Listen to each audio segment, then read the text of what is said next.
بعض حضرات کو میں نے یہ کہتے ہوئے بھی سنا ہے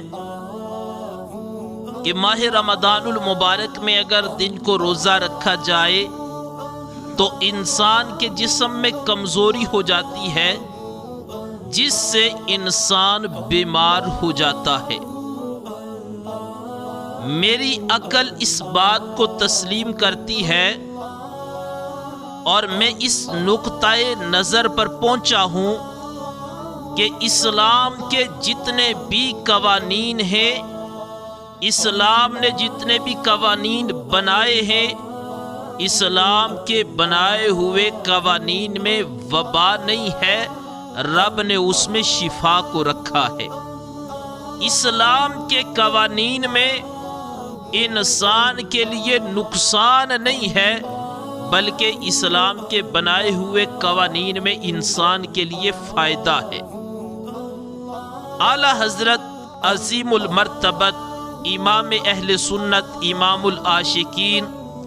امام احمد رضا خان فاضل بریلوی رحمۃ اللہ علیہ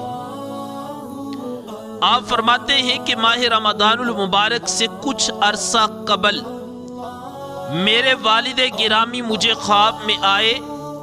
اور فرمایا، بیٹا ماہ رمضان المبارک میں تمہیں بہت سخت بخار ہوگا، لیکن بخار کی وجہ سے تم نے ماہ رمضان المبارک کے روزوں کو قضا نہیں کرنا۔ بخار ضرور ہوگا اور بہت زیادہ تم بیمار ہو جاؤ گے، لیکن ماہ رمضان المبارک کی بڑی شان ہے، یہ مقدر والے کو نصیب ہوتا ہے۔ اس مہینے میں تم نے روزوں کو نہیں چھوڑنا، بیمار ہونے کے باوجود بھی تم نے روزے رکھنے ہیں۔ اعلی حضرت امام احمد رضا خان فاضل بریلوی رحمۃ اللہ علیہ فرماتے ہیں، جب ماہ رمضان المبارک آ گیا، رب کی رحمتوں والا، برکتوں والا، سعادتوں والا مہینہ آیا، اس مہینے کے اندر میں بیمار ہو گیا۔ بیمار ہونے کے باوجود بھی میں نے ماہ رمضان المبارک میں روزوں کو نہیں چھوڑا، بلکہ میں روزوں کو رکھتا رہا۔ کہتے ہیں ماہ رمضان المبارک کے روزوں کی برکت کا یہ مجھے صلہ ملا کہ میں بیمار تھا اور روزے رکھنے کی وجہ سے رب ذوالجلال نے مجھے بیماری سے شفا عطا فرما دی۔ یعنی ہمارے اسلاف کا یہ طریقہ کار ہے اور ان کا اتنا یقین کامل ہے۔ اور پھر اعلیٰ حضرت عظیم المرتبت امام احمد رضا خان فاضل بریلوی رحمۃ اللہ علیہ نے کیا خوب فرمایا۔ آپ فرماتے ہیں کہ روزہ رکھنے کی وجہ سے مجھے صحت ملی، کیوں کہ نہ صرف میرا یقین خواب پر تھا، بلکہ مجھے اپنے محبوب علیہ السلام کے اس فرمان پر یقین ہے کہ میرے محبوب علیہ السلام نے فرمایا، روزہ رکھو، روزہ رکھنے کی برکت سے رب ذوالجلال تمہیں صحت عطا فرمائے گا۔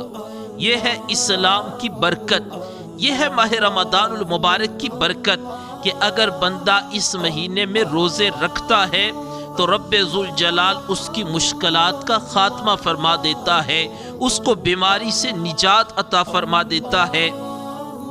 اور ہالینڈ کا ایک پادری ڈاکٹر، اس نے بھی اس چیز کو تسلیم کیا ہے۔ وہ کہتا ہے، میرے پاس شوگر کے مریض آئے، میرے پاس دل کے مریض آئے، میرے پاس معدے کے مریض آئے، وہ سارے مریض جب میرے پاس آئے تو میں نے ان مریضوں کو کہا کہ تم 30 دن کا روزہ رکھو۔ اب ان سارے مریضوں کو جب میں نے کہا کہ 30 دن کا روزہ رکھو، انہوں نے 30 دن روزے رکھے۔ روزے کی برکت کا یہ عالم ہے اور روزے کی برکت سے انہیں یہ فائدہ ملا، جب انہوں نے 30 دن روزے رکھے، جن مریضوں کو شوگر تھی ان کی شوگر کنٹرول ہو گئی، اور جن کو دل کا مسئلہ تھا ان کے دل کی گھبراہٹ اور سانس کا پھولنا یہ کم ہو گیا، اور جن کو معدے کا مسئلہ تھا وہ بالکل تندرست ہو گئے۔ یارو دیکھو، غیر مسلم پادری بھی اس چیز کو مان گیا کہ مسلمانوں کو رب نے جو ماہ رمضان المبارک عطا فرمایا ہے اور اس میں روزے کا جو حکم ہے اس روزے کے اندر انسان کی جان کے لیے بھی بہتری ہے اور انسان کے ایمان کے لیے بھی بہتری ہے۔ گویا ماہ رمضان المبارک میں اگر ہم روزے رکھیں، اگر اپنا معمول بنا لیں، ہم روزہ رکھیں تو اس سے شوگر والوں کی شوگر کنٹرول ہو سکتی ہے۔ دیگر جتنے بھی امراض ہیں، رب ذوالجلال بڑا کریم اور رحیم ہے، وہ ماہ رمضان المبارک کی برکت سے جو بندہ اس میں روزے رکھے، رب ذوالجلال اس کو